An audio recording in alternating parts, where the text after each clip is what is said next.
This video is brought to you by Hey, bro! I see you, sis. I see you, sis.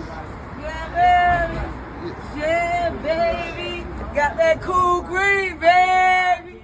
Got that cool green. We ice. You already know what it is. Cool green clothing. We done gone worldwide, and we coming straight out of Baltimore. If you're in town, come on down at 215 West Saratoga Street and shop with us. And if you're not in town, go online right now at coolgreenclothing.com and make your purchase. Oh yeah, and by the way, if you ain't cool and getting the green, you're in the way, and that's just basic. What's going on, YouTube, fam? It's your boy Tony 2 times, and we back with another episode of the Baltimore Way, man. Before I start, be sure to tap that like button. Definitely watch this video to the end to hear the full story and all the details in the case. For the day one fam, y'all already know it's all love. Thanks for tuning back into another episode. If you're new to the channel and you feeling the content, feel free to subscribe. Definitely hit that notification bell so you can be notified every time we drop a new video. Oh yeah, feel free to share the channel with your peoples. Everybody is welcome. This is a requested video, so shout out to the fan member who sent me this story. With that being said, let's get right into it. When our elderly loved ones, whether it's your parents, grandparents, aunts, or uncles, start to get up in age, for a lot of families, they have to make a decision and decide what's best for their well-being. If your loved one is used to being independent, living on their own, and doesn't have a spouse where the two can look out for each other, it can be a task. Telling somebody who is stuck in their ways the circle of life is running its course and that you need some help navigating through your later years.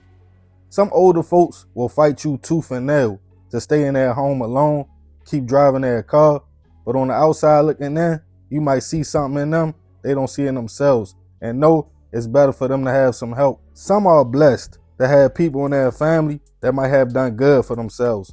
Whether they're kids or another family member, they have enough time, space in their home for them to move in with them and they can help take care of them. But other times, it's nursing homes or senior living facilities. Even though a lot of our elders look at them as places to go sit and wait to meet their maker. Over the years, that hasn't been the case though. You have nursing homes and living facilities that are really nice, have activities for the older residents to do, still give them their freedom to get up and go. They can get visits from their family, even access to their own money if they get SSI. So it seems more welcoming and free compared to the ones back in the day. And once our older relatives go somewhere like that, most feel like, good, I can breathe. I don't have to worry about them every day. But unfortunately, in the world we live in nowadays, nowhere is really safe and things can go left anywhere at any time.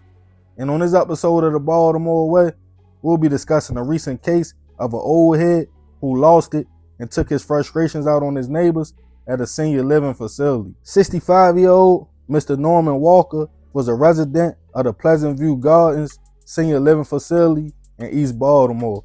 The nice apartments are for people up in age, 62 years old and older. They give their residents a sense of community, freedom, as they have their own space and apartments, but also on-call caregivers if they need any help.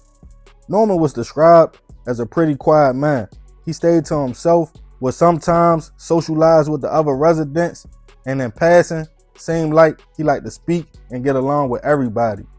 He got around in a wheelchair, but really never asked for help and seemed to be making the best of his home and being a resident at the center. Another 79-year-old man, Mr. Clyde Barnes, was also a resident.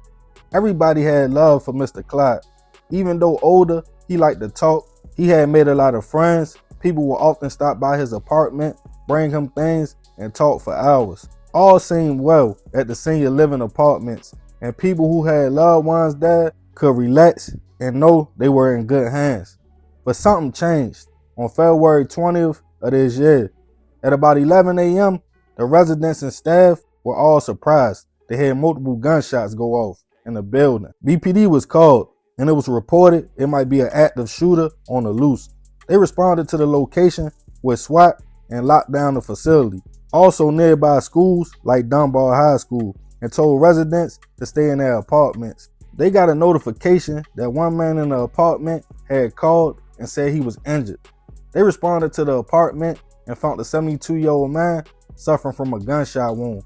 He was in stable condition and was able to tell police someone else was also shot and tell them who the shooter was before he was then rushed to a nearby hospital. They went to the room of the other victim, 79-year-old Mr. Clyde Barnes.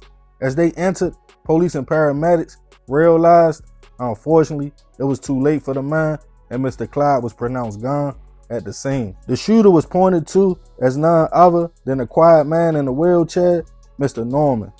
He was arrested in his apartment and during questioning admitted to being in Clyde's room. Also, the gun used in the shooting was recovered. As Norman was taken into custody, charged with first-degree murder and attempt, people in the community spoke out in disbelief. One woman whose mother was living at the facility rushed down to make sure she was okay. Happy she was, she still felt the facility needed better security and didn't understand how a gun got in the building in the first place. A resident who knew all three of the men, Mr. Norman, Mr. Clyde, and the other victim, also was in shock it happened. She claimed none of the men bothered nobody and it usually wasn't any problems in the facility. She stated Norman didn't have that kind of personality to hurt no one. Another man spoke on Clyde's behalf. He was a caregiver for his father who also stayed at the residence and claimed him and Clyde was good friends for years and Clyde was a good man. He often bought him snacks and items from the pantry, sat in his apartment with him and talked for hours. But despite all that, nobody knows exactly what transpired for Mr. Norman to zap out like that. It's speculation it was an argument and all three of the men was in Clyde's apartment before the shots went off. And the other victim went back to his room and called for help, which was on the same floor. Then Norman went back to his room, which was 2 floors up. But that was all alleged. Either way, rest in peace to Mr. Clyde. I send my prayers and condolences to his family. I'm sure they thought their loved one was safe at a senior living facility with round-the-clock security and staff. But somewhere in the mix, something went horribly wrong. I'm gonna leave this one open. Y'all let me know what y'all think took place to make a 65-year-old man allegedly target 2 men in their 70s and even feel the need to have a gun in the facility in the first place. What could the beef be really about? Or did Mr. Norman just snap for no reason? Let me know your thoughts in the comments. Yeah, man, this is a crazy story. Rest in peace to Mr. Clyde. I definitely send my prayers and condolences to his family. I'm going to keep y'all updated on this one when more information come out. Like I said, this is a requested video, so right now it's kind of limited. But yeah, I ain't going to talk too much more about this one. Y'all leave it in the comments. I appreciate you if you made it to the end. This is another episode of the Baltimore Way. This your boy Tony 2 times. Y'all already know it's all love, fam. I'm out.